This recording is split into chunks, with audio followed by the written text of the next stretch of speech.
Okay बेटा, हमारा third book जो कि 20 मार्क्स का है, जिसका नाम है एनालिसिस ऑफ फाइनेंशियल स्टेटमेंट। यानी हम लोग अब सीखेंगे फाइनेंशियल स्टेटमेंट को कैसे एनालाइज करते हैं। मतलब आसान भाषा में मैं आपको ये बताता था ना पहले 11th क्लास तक कि मैं किसी कंपनी की बैलेंस शीट्स, कंपनी की फाइनेंशियल स्टेटमेंट्स को देख करके उस कंपनी के बारे में बता सकता हूँ। तो किस बेसिस पे बोलता था बेटा? वो इसी बुक के बेसिस पे बोलता था मैं, क्योंकि यहाँ हम लोग सीखेंगे किसी भी कंपनी के फाइनेंशियल स्टेटमेंट को कैसे पढ़ें, कैसे समझें कि वो बिज़नेस कितना अच्छा है और कितना खराब है ना? उस बिज़नेस की सिचुएशन क्या है? तो ये समझने के लिए हमें इस बुक को पढ़ना है। इसका नाम है एनालिसिस ऑफ फाइनेंशियल स्टेटमेंट्स। बेटा फाइनेंशियल स्टेटमेंट को एनालाइज़ करना सीखेंगे हम लोग इस बुक में। तो बेटा सबसे पहले कंपनी के फाइनेंशियल स्टेटमेंट्स हम लोग देखेंगे कि कैसे बनाए जाते हैं। तो चैप्टर 1 जो है हमारा इस बुक का, वो है financial statement of a company. Chapter का नाम है financial statement of a company. मैं यहाँ पे लिखता हूँ चैप्टर का नाम, financial statements of a company. बेटा कंपनी अपने फाइनेंशियल स्टेटमेंट में दो तरीके के फाइनेंशियल स्टेटमेंट्स बनाती है। मुझे पता है थोड़ा सा ब्लर हो रहा होगा वीडियो बच्चा, अभी हो जाएगा क्लियर। हो गया? Financial statement of a company, ठीक है। एक कंपनी के फाइनेंशियल स्टेटमेंट्स क्या होते हैं बच्चा? दो तरीके के फाइनेंशियल स्टेटमेंट्स कंपनी बनाती है। एक होता है statement of profit and loss और एक होती है बैलेंस शीट। आपने पढ़ा होगा सोल प्रोप्राइटर अपना trading account, profit and loss account और बैलेंस शीट बनाया करते थे। जब कंपनीज की बात आती है तो कंपनी ट्रेडिंग अकाउंट नहीं बनाती, प्रॉफिट एंड लॉस अकाउंट नहीं बनाती, उन दोनों को कंबाइन करके एक स्टेटमेंट बनाती है जिसका नाम है statement of profit and loss, और एक बनाती है बैलेंस शीट। ठीक है? तो जनरली बेसिक सी बात है, हर कंपनी के फाइनेंशियल स्टेटमेंट्स में ये तीन ही चीजें आती है, ट्रेडिंग, पी&एल और बैलेंस शीट। कंपनीज के केस में ट्रेडिंग और पी&एल को मर्ज करके स्टेटमेंट ऑफ प्रॉफिट बनाया जाता है, जिसे हम लोग इनकम स्टेटमेंट भी कहते हैं। तो इनकम स्टेटमेंट और बैलेंस शीट, हमें दो तरीके की चीजें पढ़नी है यहाँ पे। तो बेटा सबसे पहले हम देखेंगे यहाँ पे, हालांकि एनालिसिस के और भी टूल है, कैश बुक भी, कैश फ्लो भी बनाती है, रेशियो एनालिसिस भी होता है, लेकिन वो एनालिसिस के टूल्स हैं। ठीक है? जब हम लोग एनालिसिस सीखेंगे तब हम लोग बात करेंगे, बट फिलहाल अभी जो हम लोग पढ़ रहे हैं उसमें हम लोग देख रहे हैं कंपनी की बैलेंस शीट। तो यहाँ पे मैं लिख रहा हूँ, ये जो बैलेंस शीट बनाई जाती है कंपनी की, ये वर्टिकल फॉर्म में बनती है। किस फॉर्म में बनती है? वर्टिकल फॉर्म में। तो यहाँ लिखा जाता है बैलेंस शीट एज एट, ठीक है, और इसके बाद डेट लिखी जाती है। यहाँ पे कंपनी का नाम लिखा जाता है कि किस कंपनी की बन रही है। अब मान लीजिए एक्स वाई जेड लिमिटेड है तो इसका नाम आ गया एक्स वाई जेड लिमिटेड। ठीक है? अच्छा, इसको बनाया कैसे जाता है? As per part 1 of schedule 3, as per part 1 of schedule 3 of companies act 2013। जो हमारा कंपनीज एक्ट है 2013, इसका शेड्यूल 3 है। उस शेड्यूल 3 के दो पार्ट्स हैं, पार्ट 1 और पार्ट 2। पार्ट 1 में तो बैलेंस शीट कैसे बनानी है वो पूरा फॉर्मेट लिखा है, पार्ट 2 में इनकम स्टेटमेंट कैसे बनाना है वो लिखा है। तो इसीलिए हम लोग पहले बैलेंस शीट के बारे में पढ़ेंगे, फिर इनकम स्टेटमेंट के बारे में पढ़ेंगे। पहले तक तो हम लोग इनकम स्टेटमेंट पहले पढ़ते थे, फिर बैलेंस शीट पढ़ते थे ना। बट यहाँ पे जो कंपनीज एक्ट का शेड्यूल 3 बना है, उसके पार्ट 1 में पहले बैलेंस शीट की बात लिखी है, इसलिए हम लोग पहले बैलेंस शीट देखेंगे, बैलेंस शीट को पढ़ेंगे, और उसके बाद हम लोग सेकंड वाले पार्ट में इनकम स्टेटमेंट को देखेंगे। ठीक है? तो आप सबके पास अगर बुक हो, अगर हो तो मैं आपको बता दूं आपको इसको कैसे करना है, आप समझेंगे अच्छी तरीके से। आपका अगर A4 साइज की कॉपी है आपको, तो आपको पूरा अपना एक पेज जो है, वो पूरा एक पेज, ये पूरा एक पेज, ये कंपनी की बैलेंस शीट की फॉर्मेट के लिए रखना है। ये पेज नंबर 1 है मेरा, पेज नंबर 1। इसे हमें कंपनी की बैलेंस शीट के लिए रखना है। जो बैलेंस शीट का पूरा फॉर्मेट होगा, इक्विटी एंड लायबिलिटी साइड और असेट साइड, वो पूरा एक वर्टिकल पेज में आएगा। इसके बाद जो आप दूसरा पेज होगा, यहाँ से स्टार्ट करेंगे नोट्स टू अकाउंट लिखना। नोट्स टू अकाउंट, यहाँ से क्या लिखेंगे आप? Notes to account. तो जब मैं नोट्स टू अकाउंट लिखाऊंगा आपको, तो आपको उस नोट्स टू अकाउंट को कहाँ लिखना है? आपके पेज नंबर 2 से कंटिन्यूस लिखना है। और पेज नंबर 1 में सिर्फ बैलेंस शीट का फॉर्मेट होगा, जिसमें इक्विटी और लायबिलिटी, यानी लायबिलिटी और असेट वाला साइड होगा। ये बात समझ आती है? ये चीज हमें लिखनी है, ये चीज आपको करनी है अभी। तो मैं आपको एक बार पूरा फॉर्मेट तो नहीं, बट हाँ आपको पहले हेडिंग सब हेडिंग्स बताता हूँ कि कंपनी की बैलेंस शीट किस तरीके से बनी होती है। आप देखिएगा, आप सब बच्चों के पास अगर ये बुक है तो बहुत अच्छी बात है, और अगर नहीं है तो सामने देख लीजिए, क्योंकि हम लोग इसको यहीं से समझेंगे। सबसे पहले बेटा आप इस तरीके से 2 लाइन्स ड्रॉ करेंगे, और इस 2 लाइन्स में सबसे पहला एक नोट्स टू अकाउंट का कॉलम, एक अमाउंट का कॉलम होगा। आपको मैं याद दिला दूं, जो आप पार्टनरशिप पढ़ कर के है वैसी बैलेंस शीट नहीं होने वाली कंपनी की। क्यों? क्योंकि कंपनी की बैलेंस शीट वर्टिकल फॉर्म में बनती है। इधर हेड ऑफ अकाउंट या पर्टिकुलर्स लिखा जाता है, पर्टिकुलर्स लिख देते हैं। समझना, आराम से एक-एक चीज को समझना। जैसे आप पढ़ते थे 2 साइड्स होती थी बैलेंस शीट में, एक लायबिलिटी और एक असेट साइड, वैसे ही वर्टिकल बैलेंस शीट में भी होती है। पहले होता है इक्विटी और liability part, equity and liability side. यहाँ पे इक्विटी वर्ड और लग जाता है। इस इक्विटी एंड लायबिलिटी में 4 मेन हेडिंग्स होती है। कौन-कौन सी? First is share holder fund,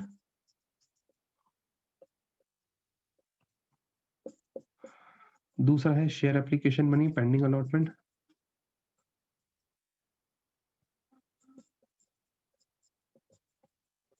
ये आपसे जनरली नहीं पूछा जाता, जो सेकंड वाला हेडिंग है। थर्ड है non current liability, non current liability. Fourth है करंट लायबिलिटीज। ये 4 इसकी मेन हेडिंग्स होती है। अभी शेयर होल्डर फंड में भी 3 सब हेडिंग्स होती है बेटा, वो मैं आपको वन बाय वन बताऊंगा। पहले आपको समझना है इक्विटी एंड लायबिलिटी में 4 हेडिंग्स है। इक्विटी एंड लायबिलिटी इसे कहा जाता है पार्ट। पार्ट बोल दो या साइड बोल दो, ये एक साइड है या एक पार्ट है। ठीक है, इक्विटी एंड लायबिलिटी पार्ट या इक्विटी एंड लायबिलिटी साइड। इसका टोटल आएगा टोटल ऑफ 1, जो कि ये लायबिलिटी साइड का टोटल हो गया। ऐसी सेकंड वाली जो साइड होती है हमारी, वो असेट साइड होती है, असेट पार्ट बोल दीजिए। इसके अंदर 2 मेन हेडिंग्स होती है, non current assets, non current assets, और सेकंड होता है करंट असेट्स। ठीक है बच्चा, तो यहाँ पे सिर्फ ये 2 ही मेन हेडिंग्स होती है। ये 4, एक तो ये 4 और ये 2, ये कहलाती है हेडिंग्स। ये हेडिंग्स,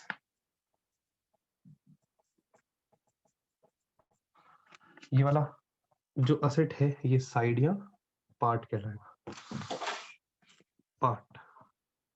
ठीक है, अब होता क्या है, इन सब हेडिंग्स में जो गिवन होते हैं इनकी सब हेडिंग्स, आपसे क्वेश्चन पूछता है, जैसे फॉर एग्जांपल आपसे पूछ लेगा बैंक बैलेंस कहाँ आएगा, तो बेटा बैंक बैलेंस की सब हेडिंग है कैश एंड कैश इक्विवेलेंट। वो cash and cash equivalent current asset के अंदर आता है। तो आपसे पूछता है सब हेड और मैन हेड बताओ, तो बेटा मैन हेड तो हो गया करंट असेट, सब हेड हो गया इसका कैश एंड कैश इक्विवेलेंट। तो ये बातें अभी मैं आपको बताऊंगा। इन सब के अंदर जो सब हेड्स है उनको 1 2 3 4 से करके हम लोग 1 2 3 4 नोट नंबर से लेकर के हम लोग उसको डिस्कस करेंगे। तो एक बार पहले इतनी इतनी बैलेंस शीट बना लीजिए, ये इसकी बेसिक बैलेंस शीट है। इसी बैलेंस शीट को अब हम लोग, इधर मैं बनाऊंगा बैलेंस शीट, उधर बनाऊंगा मैं नोट्स टू अकाउंट। तो पहली वाले पेज पे, फर्स्ट पेज पे तो आपको, अभी आप लिख रहे हैं तो ठीक है, अगर नहीं लिख रहे हैं तो सिर्फ एसेस लीजिए। आपको ये नहीं लिखनी, आपको पूरी बैलेंस शीट लिखनी है जो भी मैं पढ़ाऊंगा अभी सामने। ठीक है, एक बार इसे हटा दूं। मैंने तो सिर्फ आपको एक बार इंट्रो देना चाहा था। हेडिंग और सब हेडिंग, हेडिंग साइड और सब हेडिंग समझ आ जाएगी अभी आपको। अब देखिएगा, मैं बिल्कुल यहाँ से इसको रफ करूंगा और बिल्कुल स्टार्टिंग से स्टार्ट करेंगे इसको।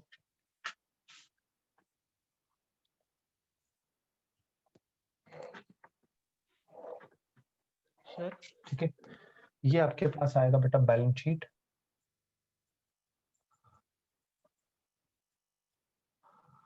मैंने आपको हेडिंग तो लिखवा दी कि किस हेडिंग के अकॉर्डिंग है, as per schedule, as per part 1 of schedule 3 of companies act 2013। ठीक है, यहाँ पे पर्टिकुलर्स आना ही है, यहाँ पे नोट नंबर आना है, और यहाँ पे आना है अमाउंट। इधर मैं चलाऊंगा आपका notes to account, notes to account,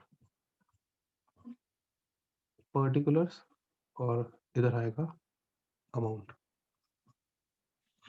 देखिएगा बच्चा, करना क्या है, सबसे पहले मैं स्टार्ट करता हूँ, मैं सिर्फ हेडिंग और सब हेडिंग्स ही बताने वाला हूँ, इसमें आपको और ज्यादा कुछ नहीं बताऊंगा, क्योंकि पूछा भी इतना ही जाता है और इस पूरे चैप्टर में है भी इतना ही। तो आप देखेंगे हमने बताया आपको अभी, सबसे पहले मैं आपको सिर्फ आज फर्स्ट वाला टॉपिक ही पढ़ाऊंगा। वैसे तो फर्स्ट वाले टॉपिक में क्या था, जो आपका फर्स्ट पार्ट है, इक्विटी एंड लायबिलिटी।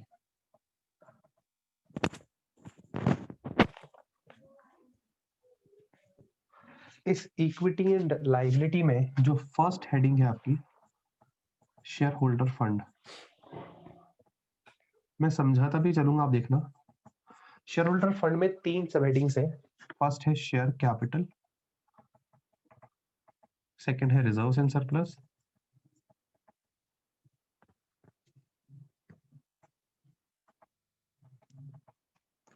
थर्ड है application money received against share warrant करके कुछ, मैं एक बार देख लेता हूँ। Money received against share warrant, money received against share warrant. अभी आपको सब समझाएंगे वारंट वगैरह क्या होता है, ठीक है। अब देखिए बेटा, शेयर कैपिटल जो है, आदित्य गुप्ता रेज हैंड। हाँ गुप्ता जी पूछिए, क्या कुछ पूछ रहे हैं आप, पहले आप पूछ लीजिए। सर अभी मैंने फॉर्मेट में देखा ना, तो आपने जहाँ पे अमाउंट लिख रखा है ना, हाँ हेलो, तो वहाँ पे ना 2 चीज लिख रखी है, figure at the end of current reporting बिल्कुल, एंड आपको दिमाग नहीं प्रीवियस। लगाना है ना उस पे, ठीक है। वो क्या है क्या नहीं है वो हम सबसे बाद में डिस्कस करेंगे, अभी आप पहले बेसिक सी चीजें सीखिए ना बेटा। शेयर कैपिटल को हम लोग फर्स्ट नंबर के नोट से रेफर करेंगे। इस फर्स्ट नंबर के नोट में हम लोग लिखेंगे शेयर कैपिटल में 3 चीजें हमने सीखी थी, ऑथराइज्ड, इशूड और सब्सक्राइब्ड। ऑथराइज्ड कैपिटल आपको पता है ना, हम लोग लास्ट चैप्टर से पढ़ कर के आए, इसमें 3 चीजें आती थी, ऑथराइज्ड, इशूड और सब्सक्राइब्ड कैपिटल।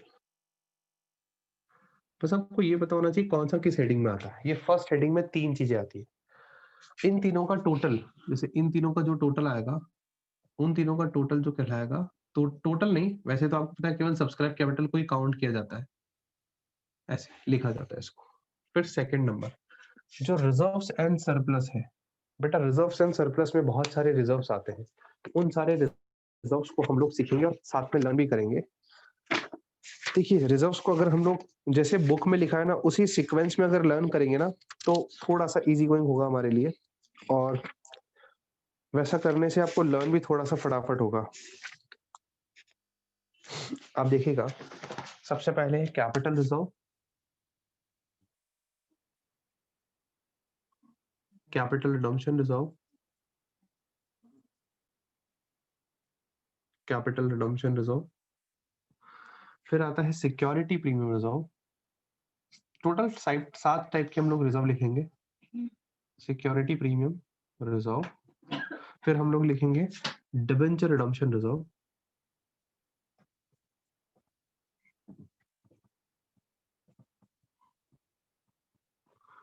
फिर हम लोग लिखेंगे revaluation reserve. Debenture redemption reserve के बाद रिवैल्यूएशन रिजर्व,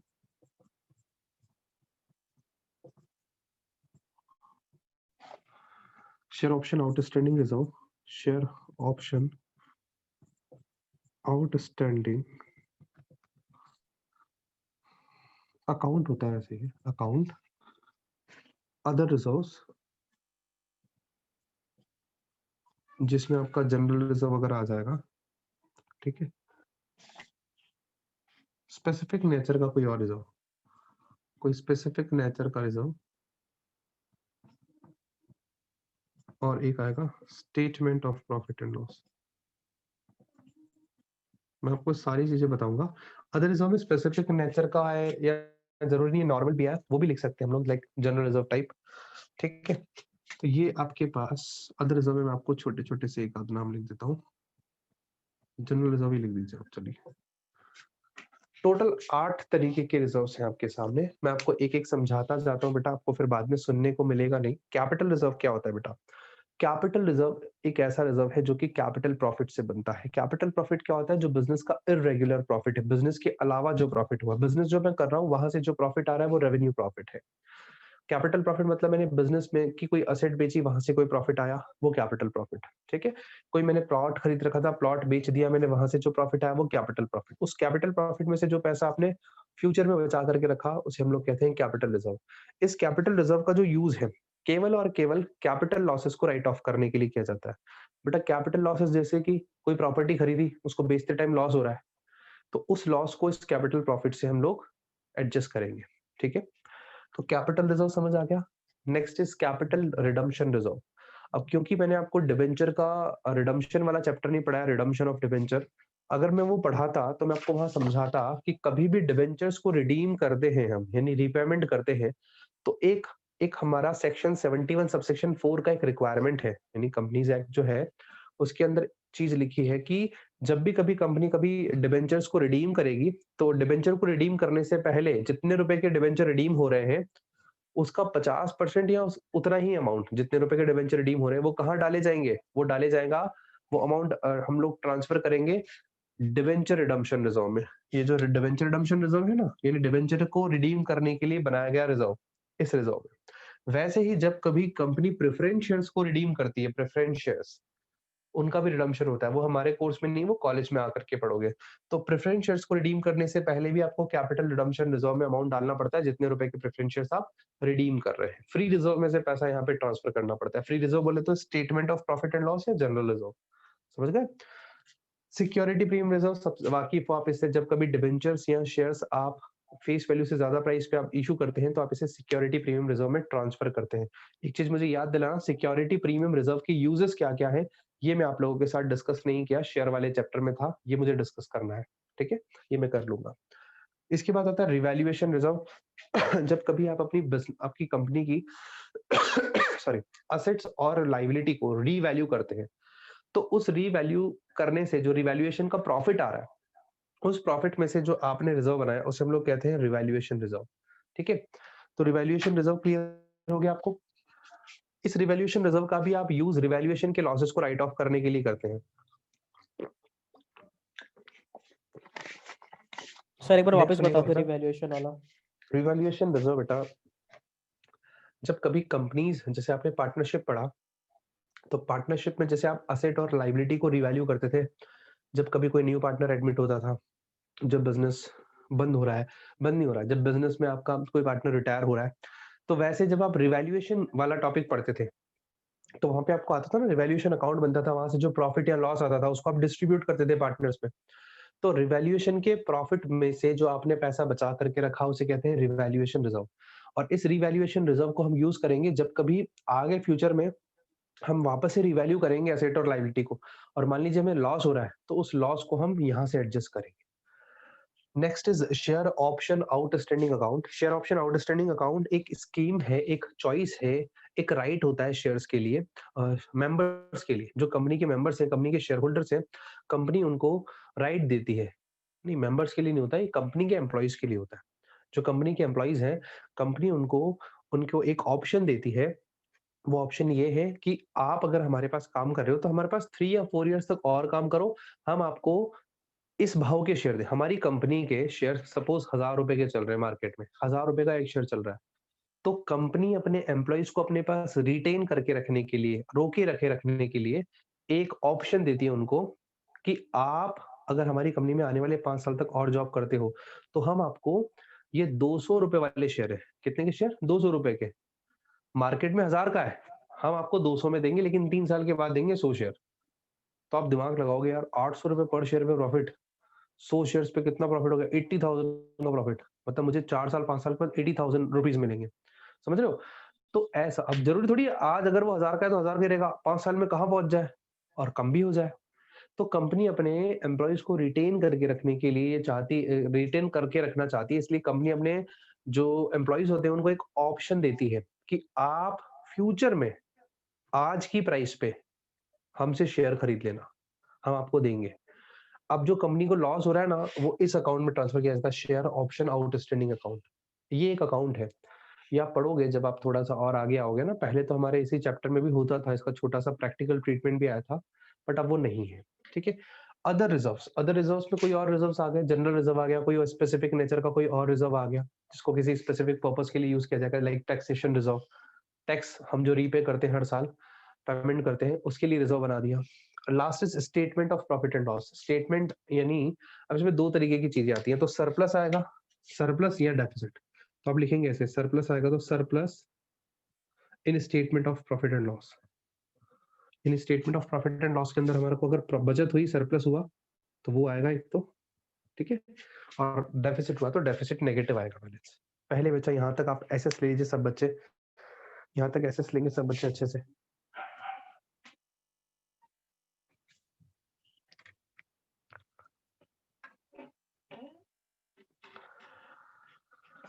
ले लिया होगा बच्चा सबने एसएस। इसके बाद बेटा जो money received against share warrant आता है, इसका मीनिंग समझ लीजिए, इसके अंदर कोई मैन हेडिंग सब हेडिंग नहीं है, और मतलब यही सब हेडिंग है इसके अंदर, और कोई एग्जांपल्स नहीं है। होता क्या है, जनरली कंपनी जब अपने शेयर्स इशू करती है, अब कंपनी के पास राइट नहीं है अभी शेयर्स इशू करने का, कंपनी जब रजिस्टर्ड होगी तभी शेयर्स इशू करेगी, ठीक है, पब्लिक को। तो कंपनी अपने शेयर्स को इशू करने से पहले, अब जब तक इसके पास राइट नहीं है, तो कंपनी जब पैसा इकट्ठा करना चाहती है तो कंपनी क्या करती है, वारंट इशू कर देती है। Warrant is type of, it is a kind of share ही, ये शेयर का ही एक हिस्सा है, बट ये एक्चुअल में शेयर नहीं है, वारंट है। वारंट बोले तो कंपनी फ्यूचर में जाकर के आपके इन वारंट के बदले में आपको शेयर दे देगी। अगर आपको किसी कंपनी में पैसा इन्वेस्ट करना है, लेकिन वो कंपनी अभी तक लिस्ट नहीं हुई है, समझ गए, लिस्ट मतलब अगर वो शेयर बाजार में अभी आई नहीं है, लेकिन आपको उसके शेयर खरीदने हैं, तो ऐसी कंपनीज अपने वारंट इशू करती है, ठीक है। तो वारंट फ्यूचर में जाकर के शेयर्स में कन्वर्ट हो जाते हैं, समझ गए, उन्हें हम लोग बोलते हैं money received against share warrant. Company को जब पैसा मिलता है वारंट के बदले में, तो वो कंपनी शेयर होल्डर फंड में रखती है, बिकॉज वो आगे जाकर के पैसा शेयर होल्डर फंड में ही कन्वर्ट होना है। तो इसको 1 नंबर से, इसको 2 नंबर से मैंने यहाँ पे रिप्रेजेंट किया। ये मेरा पेज नंबर 1 चल रहा है, ये पेज नंबर 1 पे चलेगी पूरी बैलेंस शीट। अच्छा, पेज नंबर 1 और पेज नंबर 2, सॉरी, है ना, मैंने पहले सिर्फ 1 बोला था ना, ये पेज नंबर 1 और 2, एक पेज और 2 पेज, इन दोनों पेजों पे आएगी। पहले पेज पे तो इक्विटी एंड लायबिलिटी पार्ट आएगा, सेकंड वाले पेज पे असेट वाला पार्ट आएगा, क्योंकि बहुत बड़ा पार्ट है ये, ठीक है, आपको देखने को। और थर्ड पेज से, पेज नंबर 3 से आपको ये वाले नोट्स टू अकाउंट लिखने हैं। जिसको नहीं समझ आ रहा, मैं आपको ना आपके ग्रुप में एक पूरा, मेरे पास ऑलरेडी पूरा चैप्टर जो है वो नोट्स बना हुआ पड़ा है, मैं आपको सेंड कर दूंगा, ठीक है। और आपके जो नोट्स आप जो मांग रहे हैं मुझसे, वो भी मिल जाएंगे आपको, डोंट वरी। सेकंड हेडिंग होता है money received application, money received pending allotment, application money received pending allotment. इसका मतलब क्या बेटा, आपने जब कभी शेयर्स को इशू किया है, इशू नहीं किया है, आपने अभी तक एप्लीकेशंस मंगवाई है, आपने शेयर्स इशू नहीं किए उसको, मतलब शेयर होल्डर को शेयर इशू नहीं किए, टाइम गैप है। तो जब तक आपके पास एप्लीकेशन मनी का पैसा आया है, आप उसे इस हेडिंग में शो करेंगे, एप्लीकेशन मनी हमें रिसीव हो चुकी है, लेकिन हमें अलॉटमेंट देना बाकी है। आई बात समझ में, उसको इस हेडिंग में दिखाया जाएगा। इसका भी कोई नोट्स टू अकाउंट नहीं होता, ये भी इक्विटी एंड लायबिलिटी का ही हिस्सा होता है। बस आज के लिए हम सिर्फ ये 2 टॉपिक्स को पढ़ेंगे, इनको आपको लर्न करके आना है, कल मैं आपसे पूछूंगा, ठीक है। हाँ जी, अब गुप्ता जी बात कीजिए, आपको क्या डाउट है इसमें? सर ये जो आपने बताया ना वारंट के बारे में, तो ये बिहार वगैरह से हाँ, वारंट में आए थे क्या? वारंट, वारंट, नहीं, हाँ जो, वारंट तो आपने बताया, तो मतलब वारंट एक तरह से बीआर ही हो गया क्या, बिल्स रिसीवेबल? नहीं नहीं, बिल्स रिसीवेबल नहीं है। Warrant is just like a share, but it is not a share. I mean to say, जैसे कि शेयर पे डिविडेंड मिलता है, वारंट पे नहीं मिलेगा, लेकिन वारंट आगे जाकर के, फ्यूचर में जाकर के शेयर्स में कन्वर्ट हो जाएगा, फिर आपके पास सारे राइट्स हैं। जैसे वारंट जिसके पास है वो कंपनी का शेयर होल्डर नहीं है, वो शेयर होल्डर काउंट नहीं होगा, वो कंपनी की मीटिंग में वोट नहीं दे सकता, समझ गए। बट वो आगे जाकर के फ्यूचर में वो एक शेयर ही बनेगा, ऐसा। मतलब वेटिंग टिकट जैसा हो गया। वेटिंग पीरियड जैसा हो गया, यस करेक्ट। रेलवे की वेटिंग लिस्ट, टिकट्स हाँ बनाते हैं वही। ना, तो हाँ वही वेटिंग है, वही। जब कोई सीट खाली होगी तब आपको सीट मिल जाएगी, कंफर्म हो जाएगी, वो वाली बात है, ठीक है। सर हाँ बेटा, सर सर फिर हाँ जो हाँ है ना, शेयर होल्डर जो होता है ना, वो मतलब जो वारंट होल्डर होता है, वो उसको हाँ, वो लिक्विड उसको केवल वारंट होल्डर बोलेंगे, करेक्ट है। तो सर वो उसको लिक्विड केवल है ना कंपनी से, उसी कंपनी से करा सकते हैं, फिर बैंक में जाके भी करा सकते हैं? किसको? सर वो वारंट जो उसको कंपनी ने इशू कराना, जैसे अगर उसको वापस देखिए कैश चाहिए। जनरली वारंट जो होते हैं ना, वारंट इसके बारे में बहुत ज्यादा इन्फॉर्मेशन आपकी बुक में तो अवेलेबल नहीं है, बट आप गूगल करोगे तो आपको मिल जाएगा। आप वारंट बिकते भी हैं, मार्केट में बिकते भी होंगे, इसका एक अलग मार्केट है ना? इससे रिलेटेड ज्यादा इन्फॉर्मेशन मेरे पास भी नहीं है ना? बट अगर मैं आपको इसको कंप्लीट बता दूंगा, अगर आपको जो भी डाउट्स है ना, एक बार हम लोग कल इसको डिस्कस कर लेंगे, कोई प्रॉब्लम नहीं। वारंट से रिलेटेड सारे डिस्कशन हम लोग कल कर लेंगे। इसके सर अलावा एक जो आउट नहीं, इसका हमने टॉपिक का तो नहीं, आउट ऑफ सिलेबस डाउट पूछो क्या?